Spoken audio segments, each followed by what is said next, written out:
누가복음 1장 26절로 38절까지 제가 26절 먼저 읽겠습니다. 여섯째 달에 천사 가브리엘이 하나님의 보내심을 받아 갈릴리 나사렛이란 동네에 가서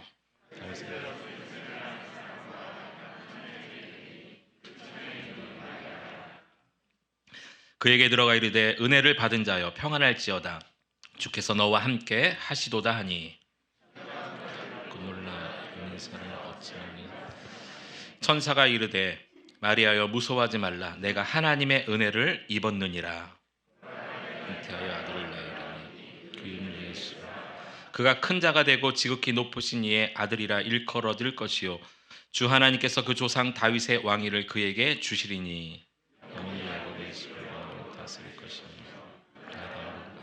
마리아가 천사에게 말하되 나는 남자를 알지 못하니 어찌 이 일이 있으리이까 성령이 내게 임하시고 지극히 높으신 이의 능력이 너를 덮으시니 이름으로 나실 바 거룩한 이는 일컬어지리라 보라 내 친족 엘리사벳도 늙어서 아들을 배었느니라 본래 임신하지 못한다고 알려진 이가 이미 6달이 되었나니 그저 하나님의 모든 말씀을 함께 읽겠습니다. 마리아가 이르되 주의 여종이오니 말씀대로 내게 이루어지이다 하매 천사가 떠나가니라. 아멘. 우리 함께 큰 목소리로 또 환한 미소로 옆에 계신 분 우리 자업들과 같이 한번 메리 크리스마스 인사하겠습니다. 메리 크리스마스. 아멘. 크리스마스 여러분 어떤 뜻인지 다 아시죠? 크리스토스 그리스도라는 말이고요. 메스 천주교에서는 이것을 미사라고 말을 하는데 예배하다, 찬양하다라는 말입니다. 죄와 허물로 영원히 죽었던 우리를 구원하시기 위해서 이 땅에 오신 하나님의 독생자들 예수 그리스도 그분만 예배하는 날, 그분만 찬양하는 날이 크리스마스입니다. 우리 다시 한번 그 의미를 가지고 한번 하나님께 영광 돌리는 마음으로 또 옆에 있는 분들에게 축복하는 마음으로 한번 메리 크리스마스 인사하겠습니다. 메리 크리스마스. 아멘. 제 동기 중에 어떤 목사님이 이렇게 하소연하더라고요. 올해도 역시나 어김없이 메리 크리스마스크가 되었구나 이렇게 얘기하더라고요. 여전히 3년 동안 마스크를 벗지 못하고 이 크리스마스를 보내니 메리 크리스마스크다 이렇게 농담 섞인 그런 하소연을 했는데 한번 크게 호탕하게 웃었지만 그렇구나. 우리가 내년쯤에는 마스크 벗고 성탄 예배 드릴 수 있을까요? 잘 모르겠습니다. 크리스마스크가 크리스마스, 진정한 크리스마스가 될 수 있도록 여러분이 또 기도해 주셨으면 좋겠습니다. 오늘 본문에 보면 하나님이 가브리엘 천사를 나사렛에 살고 있던 한 여인 마리아에게 보내십니다. 그리고 마리아에게 가서 예수 탄생의 소식을 선포하십니다. 이것을 신학에서는 수태고지라고 합니다. 거룩한 하나님의 아들 예수 그리스도가 이 땅에 탄생되어질 것을 마리아에게 고지했다는 거예요. 수태고지라는 좀 어려운 말을 쓰곤 합니다. 이 천사의 수태고지로 말미암아 마리아는요 아기 예수를 성령의 감동으로 임신하게 되었고요. 달이 차서 아이를 낳습니다. 이렇게 예수님은 십자가의 죽으심으로 죄인된 우리를 구원하시기 위해 이 땅에 이렇게 오셨어요. 구약에 약속이 있었고 가브리엘 천사의 수태고지가 있었고 또 마리아의 순종이 있었고 예수님의 탄생이 있었고 하나님의 약속이 그대로 성취되어서 우리가 그 예수님을 구세주로 믿는 것 아니겠습니까? 그런데 이 예수님이 이 땅에 오시기 전 그의 어머니였던 이 마리아를 통해서 깨닫게 되어지는 두 가지 놀라운 중요한 점이 있음을 알게 되었습니다. 오늘 이 두 가지 중요함을 함께 나누면서 우리도 이 성탄에 이러한 믿음이 생겨났으면 좋겠고 이런 삶의 실천의 자리로 나아가는 우리 모든 성도들 되셨으면 좋겠습니다. 첫 번째는 은혜의 중요성입니다. 한번 따라합시다. 은혜의 중요성. 네, 가브리엘 천사가 마리아에게 찾아서 이렇게 이야기합니다. 28절에 보니까 제가 노란 글씨만 읽어볼게요. 은혜를 받은 자여 평안할지어다. 마리아에게 와서 무엇을 받았다고요? 은혜를 받은 자여. 그리고 어떻게 하라고요? 평안할지어다. 이 가브리엘 천사의 말을 통해서 알게 된 것이 있습니다. 은혜를 받아야 평안이 임한다는 것입니다.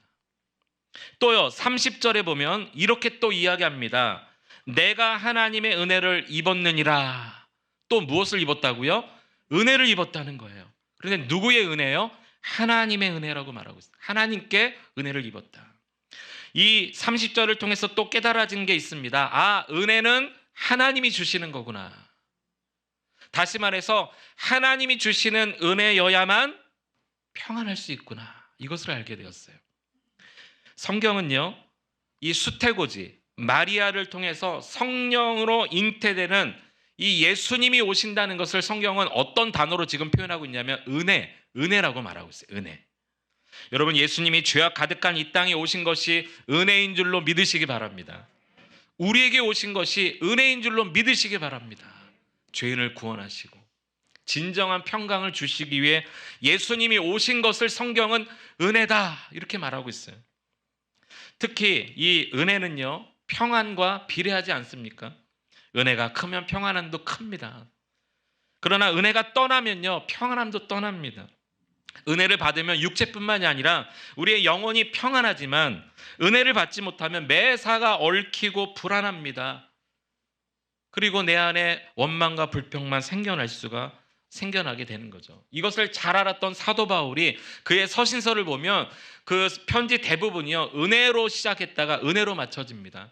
은혜가 너에게 있을지어다 이렇게 인사하고요, 마지막에도 주 예수 그리스도의 은혜가 너희와 함께 할지어다, 은혜로 시작해서 은혜로 마쳐지는 사도 바울의 서신서를 우리는 많이 접할 수가 있어요. 은혜가 이렇게 참 중요하다는 거죠. 여러분, 하나님의 은혜를 사모하는 여러분 될 수 있기를 축원합니다. 특히 예수님이 이 땅에 오신 것이 은혜다라는 것을 우리가 기억한다면 우리가 남은 일평생 사는 동안에 이 하나님이 우리에게 주신 이 은혜에 대해서 세 가지를 조심해야 될 것 같습니다. 첫 번째는요, 은혜에서 떨어지는 것을 조심하십시오. 갈라디아서 5장 4절은 이렇게 말하고 있습니다. 율법 안에서 의롭다함을 얻으려 하는 너희는 그리스도에게서 끊어지고 은혜에서 떨어진 자로다. 은혜에서 떨어진 자가 있다는 거예요. 하나님이 은혜 주시는데 그런데 이 은혜에서 떨어진 자가 있다는 겁니다. 누구라고 말하고 있습니까? 율법 안에서 의롭다함을 얻으려고 하는 자라는 거죠. 다시 말해서 하나님의 아들 그 독생자 예수 그리스도가 이 땅에 오셔서 값없이 그 이름을 믿는 자마다 멸망치 않고 구원을 얻게 해주신 그 은혜 말고 어떤 행위로 또는 율법으로만 의롭다 여김을 받는다고 생각하는 모든 자는 성경이 은혜에서 떨어진 자다 그렇게 말하고 있어요. 여러분, 그렇기 때문에 하나님의 은혜로 구원받은 저와 여러분이라면 이제부터 우리 옆에 있는 성도들을 바라볼 때, 이웃을 바라볼 때 저들도 하나님의 은혜로 구원받은 자다라는 마음을 가지고 율법 또 성경 심지어 어떤 나의 어떤 신앙의 이력의 잣대를 가지고 그들을 보시지 않게 되기를 축복합니다. 우리가 하나님의 은혜를 받은 것 같이 내 옆에 있는 성도가 하나님의 은혜로만 구원받은 거예요. 저나 여러분이나 어느 누구가 율법으로 의롭게 된 자가 누가 있습니까? 행위로 구원받은 자가 누가 있습니까? 아무도 없어요. 그런데 그렇게 생각하는 자는 은혜에서 떨어졌다 성경은 말하고 있으니 하나님의 은혜를 받은 자로서 은혜에서 떨어지는 것을 조심하는 여러분 될 수 있기를 축원합니다. 두 번째는요, 은혜를 남용하는 것을 조심해야 됩니다. 은혜를 남용하는 것. 우리 유다서 1장 4절 말씀 한번 보시겠습니다. 유다서 1장 4절 말씀 같이 한번 읽어볼까요? 시작.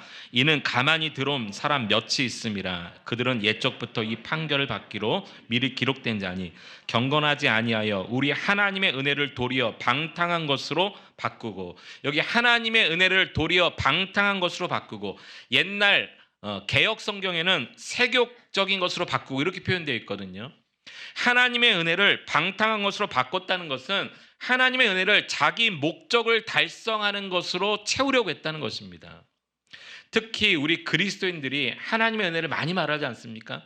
하나님의 사랑을 많이 말하지 않습니까? 사랑합시다. 또 사랑해야 됩니다.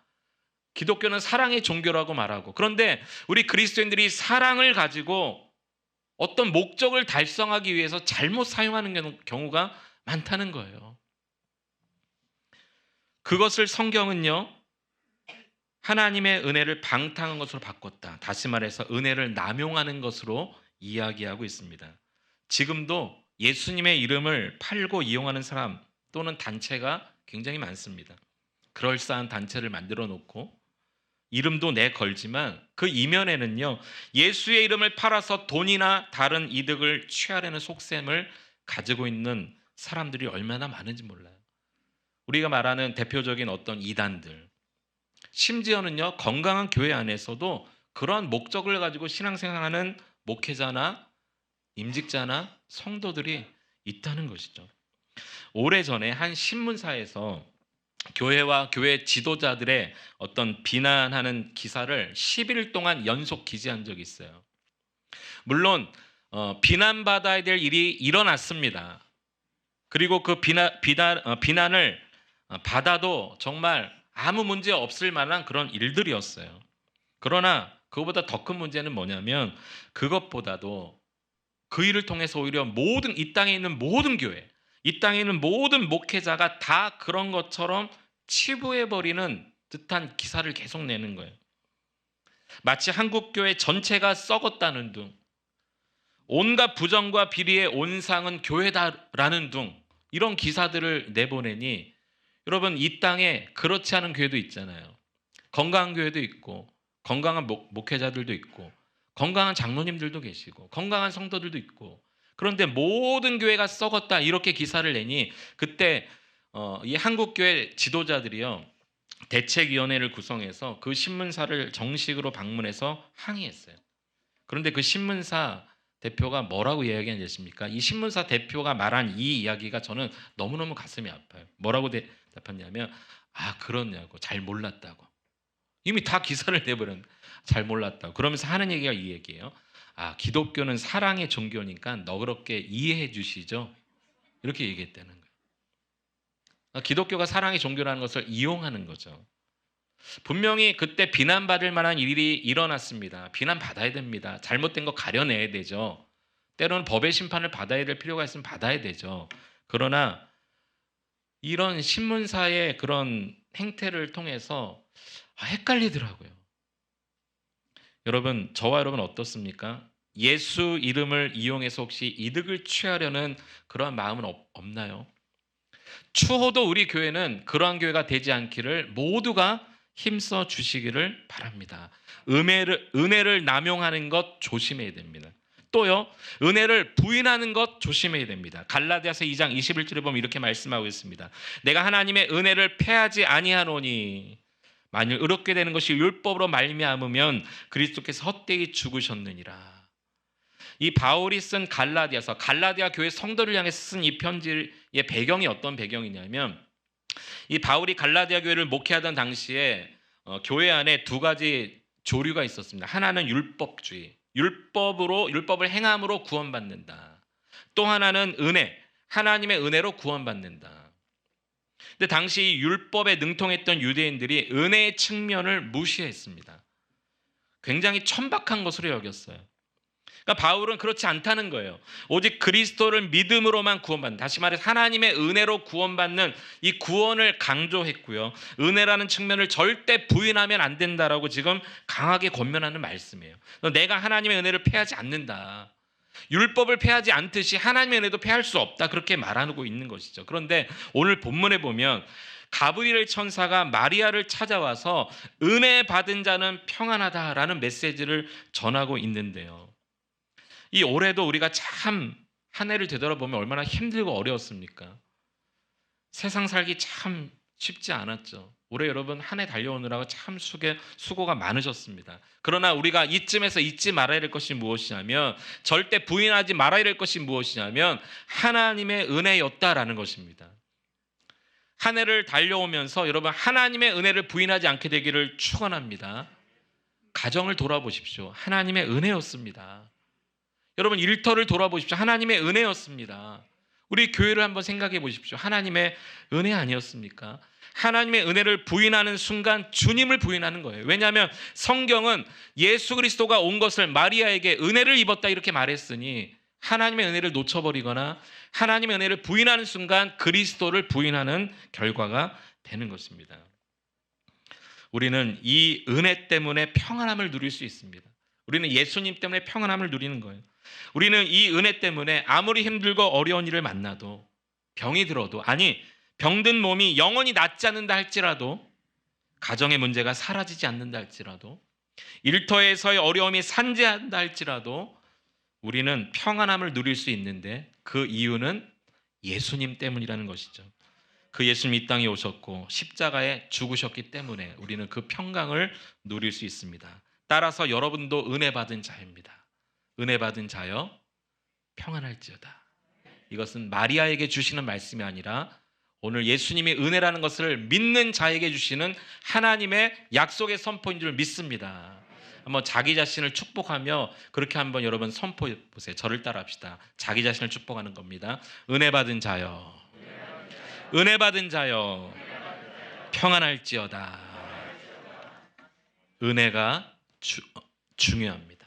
두 번째, 말씀이 중요합니다. 말씀.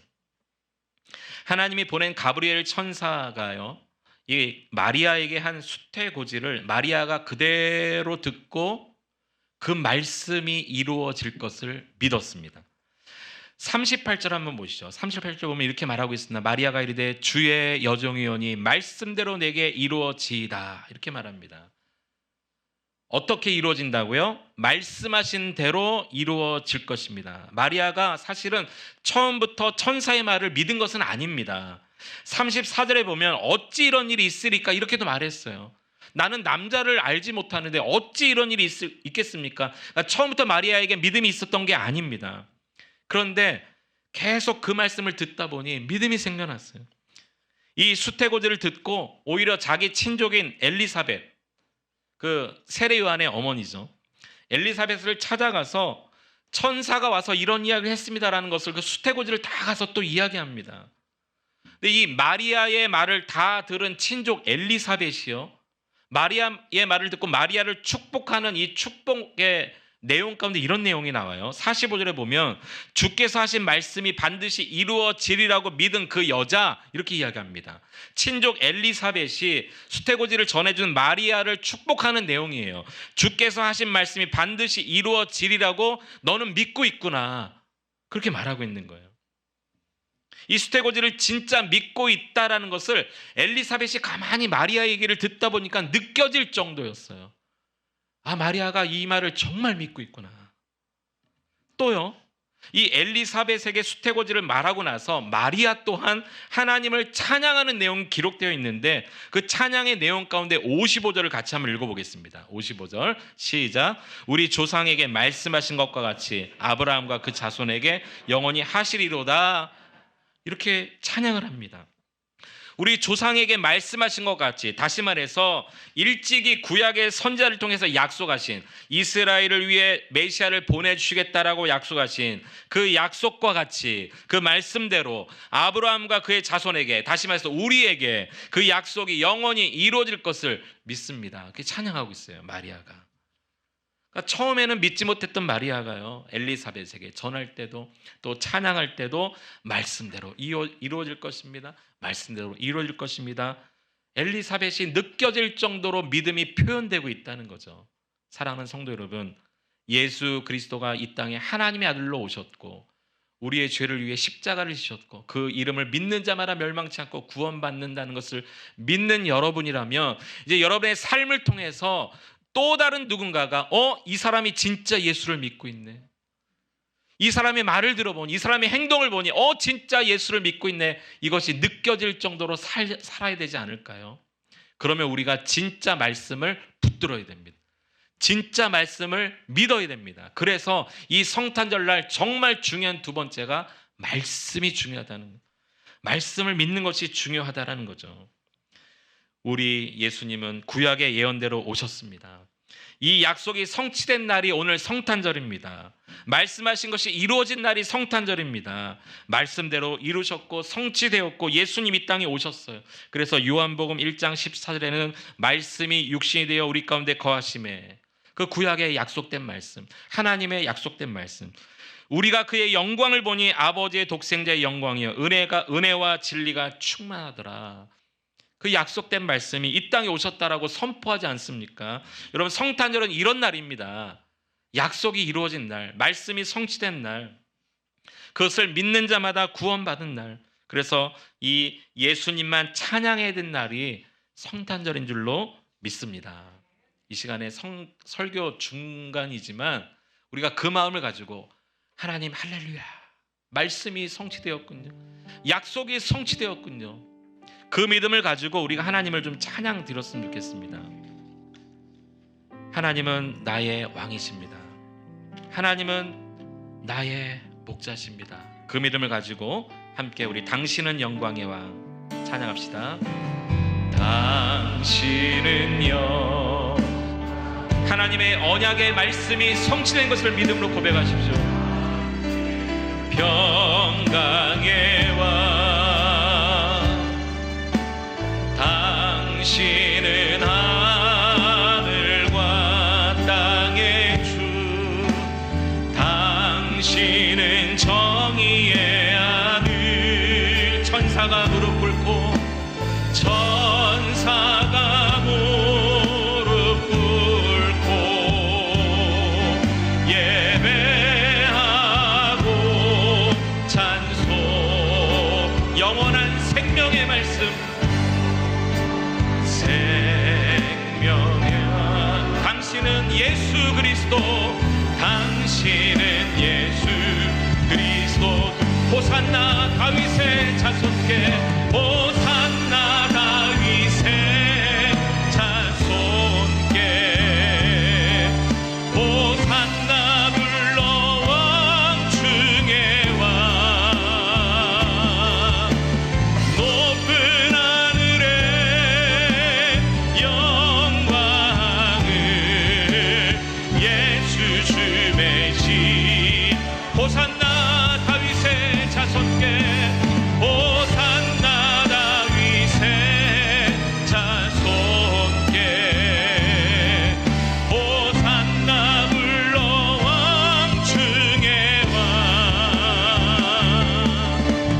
높은 하늘에 영광을 예수 주 메시아 안에. 말씀을 정리합니다. 오래전 미국 국민들의 마음을 아프게 한 사건이 있었습니다. 미국 켄터키주 루이스빌에서 한 화물차가 전복 사고를 당했습니다. 운전자는 그 자리에서 즉사했습니다. 운전자 뒤쪽에 앉아있던 운전자의 아내도 앞유리 창을 뚫고 튕겨나가면서 즉사를 하고 말았습니다. 그런데 더 안타까운 것은 이 아내가 임신 8주차의 임산부였어요. 이 임산부가 앞유리 창을 뚫고 튕겨나가면서 즉사하자, 여러분, 사람이 숨을 거두는 순간 온몸에 힘이 빠지는 거 아시죠? 힘이 풀린 나머지 8개월 된 태아가 자궁 밖으로 빠져나와 버렸어요.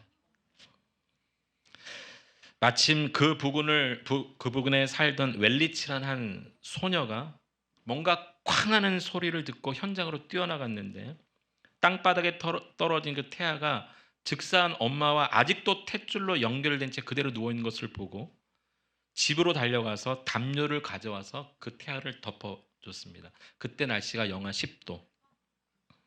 잠시 후에 구조요원이 사고 현장에 도착을 했고 병원에 급히 후송을 해서 태아는 살렸어요. 근데 의사가 했던 말이 있습니다. 그때 그 소녀가 태아를 담요로 덮어주지 않았더라면 태아는 동사했을 것입니다. 오늘은 성탄절입니다. 성탄절은 말씀의 약속대로 예수님이 오신 날입니다. 왜 오셨습니까? 우리에게 은혜 주시기 위해서. 죄와 허물로 죽었던 우리의 죄를 덮어주시기 위해서. 그래서 우리에게 평강이 있을지어다 선포해 주시기 위해서, 우리를 사랑하시려고 오셨어요. 그림을 하나 보여드릴게요. 이 그림을 읽는 순간 우리는 그냥 세상 사람과 똑같은 성탄절이 될 수밖에 없는데요. 아까 보여주셨던 그림 하나 보여주시죠. This is the season. 지금 이 시즌, 성탄절 시즌에는 This is the reason. 이유가 있다는. 여러분, 모든 시즌에는 모든 이유가 있습니다. 성탄절은 이유가 있지 않습니까? 오늘 이 이유를 잊어버리는 순간 우리는 세상 사람과 똑같은 성탄절이 될 수밖에 없습니다. 이 이유를 아는 저와 여러분들, 이제는 우리도 다른 이들의 허물을 덮어주어야 합니다.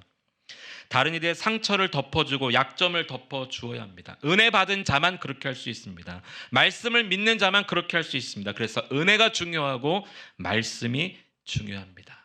예수님이 우리의 죄를 덮어주셨듯이, 그래서 우리가 살아난 것처럼 이제 여러분 일평생 또 다른 누군가에게 그들의 실수와 죄와 허물, 그들의 약점, 상처, 아픔, 슬픔, 눈물을 이제 여러분이 덮어주셔야 됩니다. 이것이 그리스도인입니다. 함께 기도하시겠습니다.